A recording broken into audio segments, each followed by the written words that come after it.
السلام علیکم ورحمۃ اللہ وبرکاتہ۔ معزز سامعین، آج میں آپ حضرات کو اس ویڈیو میں اذان کا بیان بتلائیں گے کہ اذان کی شروعات کب ہوئی، اذان کی ابتدا کہاں سے ہوئی۔ چلیے شروع کرتے ہیں اذان کا بیان۔ سوال، اذان کب سے شروع ہوئی؟ جواب، اذان کی ابتدا مدینہ میں 1 ہجری سے شروع ہوئی۔ سوال، اذان کا حکم کیا ہے؟ جواب، مردوں کے لیے ہر فرض نماز سے پہلے اذان کہنا سنت مؤکدہ ہے، چاہے وہ مسافر ہو یا مقیم، نماز انفرادی ہو یا اجتماعی، ادا ہو یا قضا۔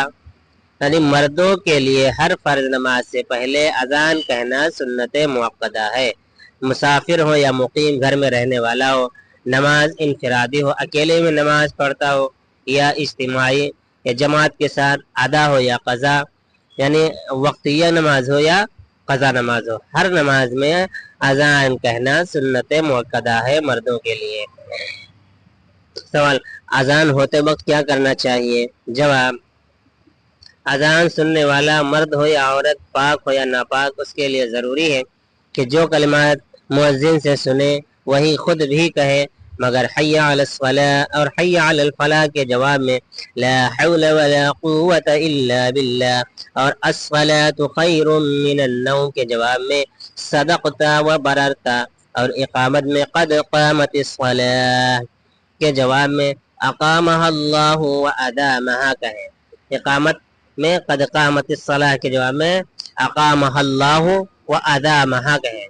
سوال، کس وقت اذان کا جواب نہیں دینا چاہیے؟ جواب،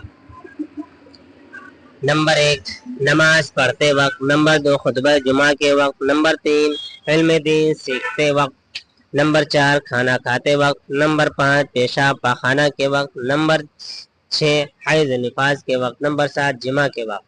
سوال، اذان کے بعد کی دعا کیا ہے؟ جواب، اذان کے بعد درود شریف پڑھ کر یہ دعا پڑھیں، اللہم رب هذه الدعوة التامة والصلاة القائمة آت محمدا الوسيلة والفضيلة وبعثه مقاما محمودا للذي وعدته انك لا تخلف الميعاد۔ ترجمہ، اے اللہ، اس کامل دعوت اور قائم رہنے والی نماز کے مالک حضرت محمد صلی اللہ علیہ وسلم کو وسیلہ اور فضیلت سے نوازیں اور آپ کو مقام محمود عطا فرمائیے جس کا آپ نے ان سے وعدہ فرمایا ہے، یقیناً آپ وعدے کے خلاف نہیں کرتے۔ وآخر دعوانا ان الحمد للہ رب العالمین۔